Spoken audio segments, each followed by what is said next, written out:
Olá, tudo bom? Vamos refletir um pouquinho sobre o que significa esse documento novo do Vaticano e Maria corredentora, não corredentora, o que significa isso? Vamos refletir um pouquinho sobre isso nesse estudo bíblico e eu quero convidar você a abrir a sua Bíblia em 1 Timóteo 2,5. 1 Timóteo 2,5 está escrito: porque há um só Deus e um só mediador entre Deus e a humanidade, Cristo Jesus, homem. Eu gosto de ler na versão NAA, né? Mas tudo bem.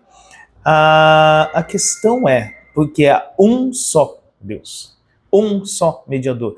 Existe uma ênfase bíblica nesse verso, né?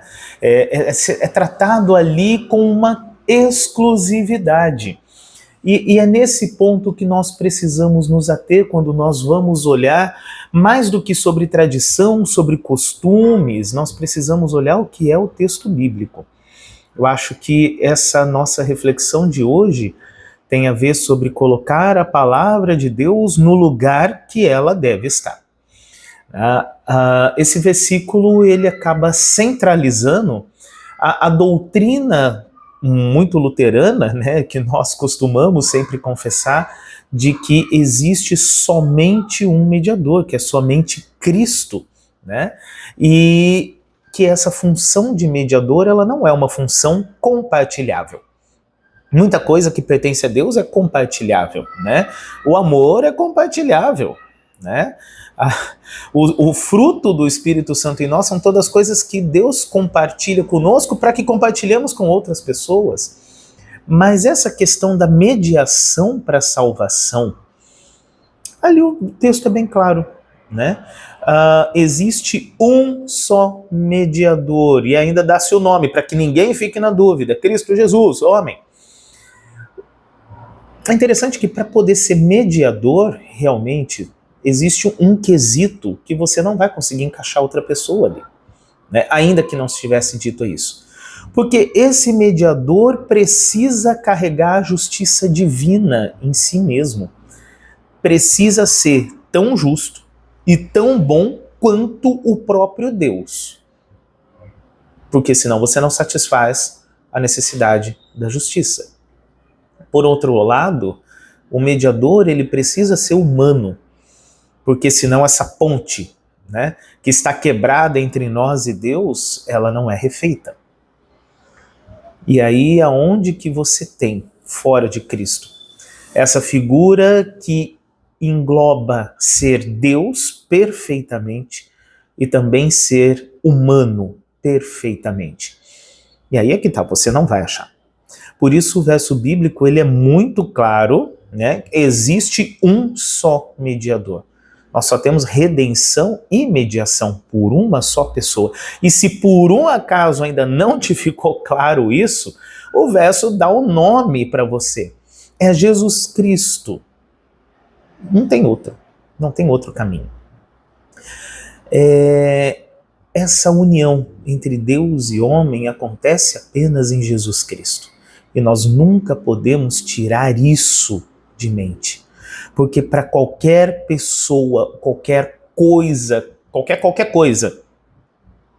se colocar no lugar de mediação entre Deus e os homens, precisa satisfazer as duas naturezas, a divina e a humana, em modo integral, perfeito, sem reservas. Então, ao fazer isso, nós temos esse problema de quando as pessoas começam a crer numa multimediação, né? E isso pode ser qualquer coisa: mediação por anjos, por santos, pela própria devoção a Maria, né? Como que eu vou conseguir colocar alguém ao lado de Cristo tendo esse título de co-mediador em termos de salvação, né? Ou como que eu vou conseguir colocar esse título de co-redentor? Isso anula a plenitude da obra de Cristo. Isso viola esse princípio fundamental que vem da própria Escritura. E aí a gente vai falar que o papel da tradição não é se colocar nem acima e nem no mesmo nível das Escrituras, mas respeitar as Escrituras como palavra de Deus. Por isso, quando o texto coloca ali que existe um só mediador, nós temos duas posturas só possíveis para isso. Ou em submissão à vontade de Deus, nos atermos ao texto, ou nós podemos, em rebeldia à palavra de Deus, brigar com o texto. Ele coloca as cláusulas de Deus ali, a gente só tem dois caminhos a partir disso. Aceitar pela fé, ou pelo orgulho começar a brigar com aquele texto. E é nesse ponto que eu quero lembrar para vocês, nós temos a nossa confissão, que completa aí seus 495 anos, né? Confissão de Augsburgo. O artigo 21, que fala sobre o culto aos santos. Nós não somos uma igreja que se esqueceu dos santos, né? Nós temos celebrações em dias de santos, inclusive, mas o que é sempre lembrado a vocês? Sempre, em todo o momento quando isso aparece. Ensina-se que a memória dos santos pode ser proposta para que imitemos a sua fé e boas obras. Imitação, tá ok, né? Mas que não se deve invocar os santos ou pedir-lhes auxílio. Aí é uma restrição, pois Cristo é o único mediador, propiciador, sumo sacerdote, intercessor. É o que está escrito lá. Quer dizer, esses títulos, né, de mediação, propiciação, sumo sacerdote, intercessor, esses títulos eles se aplicam a Cristo. E nem todos eles você vai poder dizer que são compartilháveis, né? Ele é nosso intercessor junto ao Pai, né? E nos coloca como cristãos, como parte do seu corpo, como intercessores uns pelos outros. Mas o título de sumo sacerdote ele não compartilha, né? Ele tem outros sacerdotes que ele estabelece. Vamos falar depois sobre doutrina de ministério outra hora. Mas o sumo sacerdote é um, né? Aquele que faz propiciação pelos nossos pecados, ou seja, que torna o Pai não nosso inimigo, mas propício a nós, né? Que faz essa ponte, é só dele. Ser mediador é só dele. Quando nós estamos falando na nossa confissão de Augsburgo que Jesus é o único que deve ser invocado, que o culto aos santos, ele diz apenas respeito à sua imitação para a fé e boas obras, e que isso não se aplica à invocação dos santos, nós estamos resgatando uma linguagem que é bíblica. Nós estamos resgatando aquele texto que foi lido agora, que dá base ao nosso estudo bíblico de 1 Timóteo 2,5. Né? Não tem outra pessoa que vai fazer essa mediação. Não tem outra pessoa entre Deus e a humanidade que possa ser redentor, que possa ser mediador de verdade. Por isso, ao fazer essa confissão, nós estamos resgatando uma linguagem que é bíblica. E aí, qual é a honra, então, que nós podemos dedicar aos santos? De modo digno, de modo justo, de modo bíblico. Nós podemos dedicar aos santos a ação de graças, né? Podemos agradecer a Deus pelos dons que aquela pessoa recebeu, né? E isso é uma coisa muito digna, né? Que se faça honra. Lembra que eu estou falando de honra, não de ações de adoração ou de invocação, né? Nós não temos isso na nossa base de fé, né? Mas nós podemos honrá-los dessas formas. Ação de graças, 2, pelo exemplo da fé, né? Nós usamos a vida dessas pessoas como exemplo para quê? Para encorajar a nossa própria fé no serviço. E aí é claro, né, já que essa semana estamos falando de Maria por causa desse documento novo que sai, claro que Maria é um excelente exemplo a ser seguido. Um exemplo em humildade, um exemplo em uma pessoa que guarda as palavras do Senhor, mesmo quando aquilo representava um peso enorme para ela. Imagina, grávida, virgem, né? Mas ainda assim, na sua humildade, ela aceita, mesmo sabendo do peso que seria aceitar, e ela é algo, sim, uma joia do cristianismo, digna de ser imitada na fé. Por ação de graças, podemos agradecer a vida dela, pelo exemplo dela, podemos nos dispor a viver as nossas vidas da forma como ela nos ensina a viver na sua própria vida. Então, para as mulheres, por exemplo, com a vocação de ser mãe, Maria é um exemplo excelente sobre ser esposa, sobre ser mãe, que você pode tomar como base para a sua vida, né? Assim como outros santos podem ser base, cada um segundo o ofício que tiveram na vida para te ajudar na sua vida, da sua profissão que você tem, né? E aí vale aquela recomendação, né, que a Confissão de Augsburgo faz até, se você quiser seguir o exemplo de algum santo, escolhe um que teve uma profissão parecida com a sua, né? Fica mais fácil seguir o exemplo de vida dessa pessoa quando ela teve um modo de vida parecido com a sua. E aí você vai na terceira forma de se honrar um santo de Deus, que é na vocação ao serviço, que é honrar a vocação deles, mostrando que a vida deles demonstra esse evangelho em ação e eu quero, da mesma forma, fazer com a minha. Isso sim, são limites bíblicos, né? Com ação de graças, com exemplo de fé, com vocação ao serviço. Mais do que isso, eu começo a ultrapassar limites bíblicos. E aí nós vamos lembrar que Maria é a primeira, assim, não em anterioridade, né? Mas em notoriedade, com certeza é a primeira das redimidas. Sem dúvida nenhuma. Maria ela é chamada por Lutero de Theotokos, mãe de Deus. E é justamente chamada de mãe de Deus, né? Ela, mãe do próprio Filho, Deus, Filho, Jesus. E nesse sentido, ela é beneficiária, sim, dessa redenção. Mas veja que ela é redimida, criatura redimida, e não redentora. Dizer a palavra redentora quer dizer que ela pratica a ação de redimir. É o oposto de dizer que ela é redimida, que recebeu a ação em si. Linguagem é muito importante, né?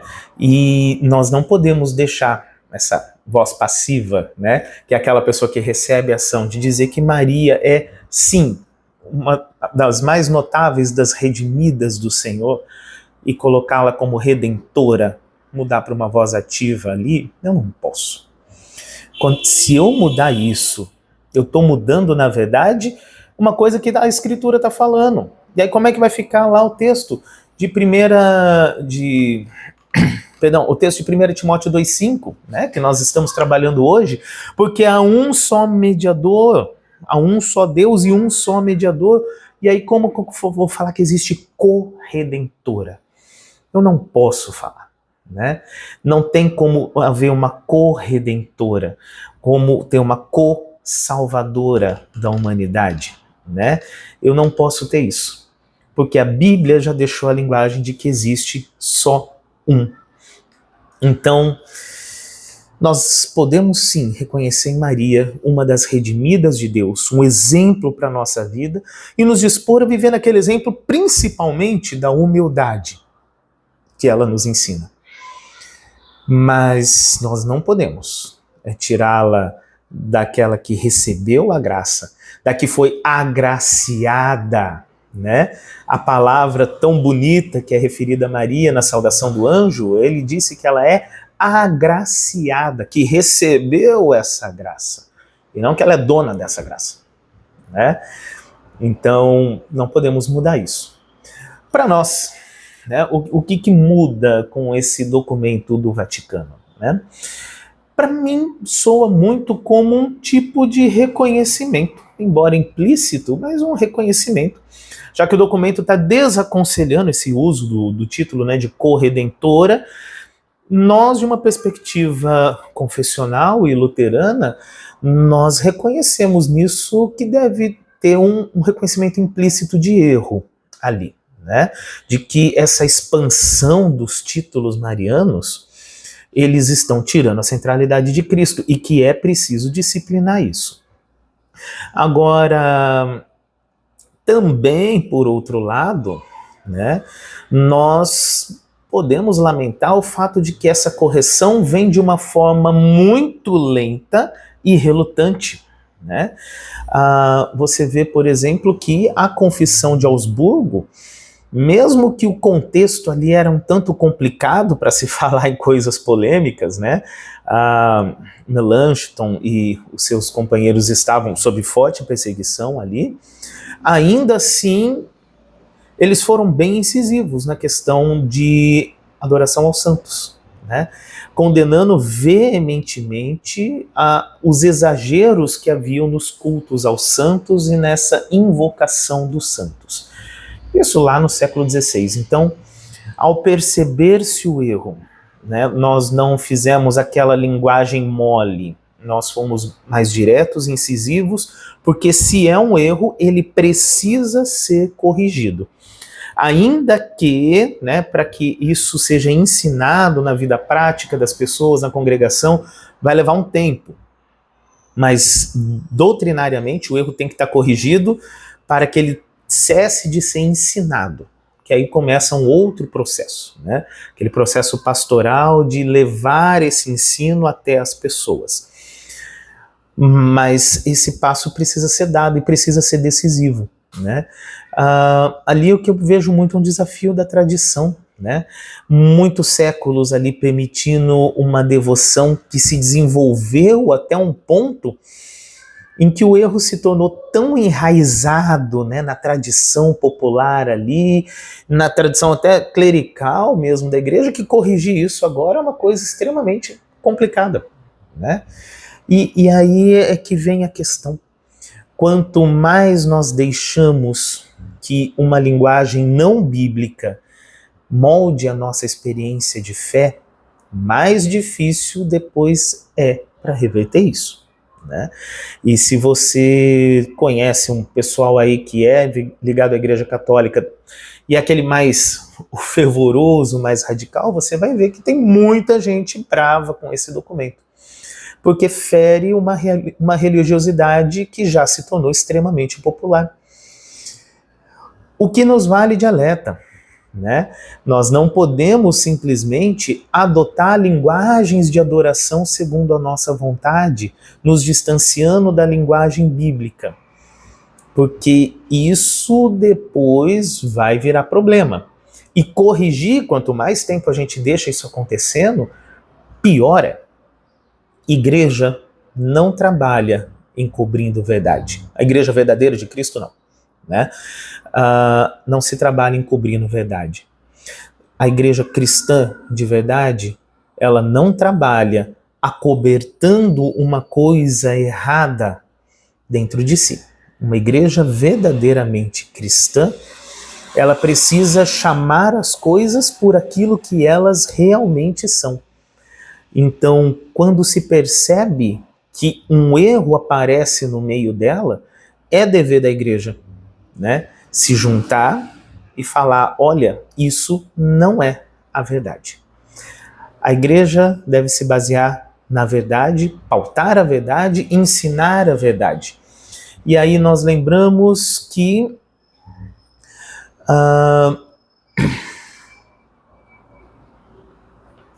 a questão da suficiência de Cristo, ela é ensinada na Bíblia, texto bíblico, canônico. Desde a igreja antiga isso já existia. Não é novidade nenhuma, não apareceu um verso bíblico agora. Mas existiu toda uma religiosidade popular de não crer que é somente por Cristo, né? E aí como você corrige isso? Se nós formos lenientes com o ensino errado, nós estamos sendo, na verdade, contra Cristo. E esse é um problema sério. E acho que é por isso que eu tanto vou insistir com vocês o tempo todo, né? Não se faz fé salvadora que te leva para o céu em uma religiosidade pessoal, né? Aquela que nós inventamos para nós mesmos. A fé você pode pôr em qualquer coisa, mas quando a realidade se impõe e a sua vida termina e você está diante do Deus Criador, qual é a base para que você desfrute da vida eterna. Né? Uma religião que você constrói, que você cria, ela vai te salvar no último dia? E é esse o ponto da reflexão aqui. Quando nós pensamos nisso, não é comemorar que uma igreja está revendo uma posição ou lamentar porque demorou para corrigir isso, e a gente já está falando isso há mais de 500 anos que precisava mudar. A grande questão é a religiosidade das pessoas. Ela pode estar firmada no objeto certo, que é Cristo, e aí é a salvação. Ou ela pode estar firmada no objeto errado. E apesar de você chamar de Cristo aquilo ser qualquer coisa menos o Cristo da Bíblia. E aí, essa invenção, ela te basta no dia do juízo? Esse é o ponto que a gente vai pensar por aqui. Esse é o ponto que nós estamos nos preparando, porque, como eu sempre digo, final de ano é a época em que nós, como igreja, estamos pensando que os ciclos vão se fechar. Mas haverá um dia em que eles não vão se reiniciar. Nós vamos terminar a nossa contagem do calendário, lembrando que um dia essa contagem não vai ter um reinício. Né? Um dia o mundo vai ver o seu último pôr do sol e não vai saber. Né? E a hora vai ter chegado. E aí? Estamos diante do juízo, estamos diante da palavra de Deus agora revelada de modo que todo olho verá. E como você vai comparecer lá? Pelo medo? Não. Mas pelo amor. E o amor firmado na coisa certa. Então firmemos a nossa fé nessa esperança. Eu espero você nesse domingo. Nós vamos continuar meditando. O texto eu já compartilhei uma reflexão, né, com vocês aí no grupo da igreja. Quem não é do grupo vai vir no domingo e também vai ter uma excelente reflexão. Nós vamos trazer um pouco mais sobre essas questões. Deus abençoe cada um de vocês. Né? Se você tem pedidos de oração, encaminha para a gente. Até o domingo a gente já coloca na nossa oração da igreja aqui para esse domingo. Se o seu pedido chegar depois do domingo, não tem problema, a gente acrescenta para quando vier, tá bom? Deus console o coração de cada um de vocês na fé verdadeira daquele que é o único mediador entre nós e Deus e daquele que realmente tem poder para te salvar, daquele que te salva de verdade, longe de qualquer invenção humana. O Senhor esteja contigo e até a próxima. Em nome do Pai, do Filho e do Espírito Santo. Amém. E agora você que acompanhou esse estudo, eu faço uma oração aqui com você. Nós oramos assim: bom Deus, nós te agradecemos porque o Senhor é o nosso mediador, o Senhor é aquele que está conosco o tempo todo, que prometeu estar conosco e prometeu que podemos usar o seu nome e invocá-lo, que o Senhor nos ouvirá. Portanto, nos ajude a colocar a nossa fé somente em Ti. Nos ajude a colocar a nossa fé na Tua graça e não em nada do que o nosso coração deseja inventar pelo caminho. Por Jesus Cristo, nosso Senhor. Amém. Amém. O Senhor te abençoe, te guarde.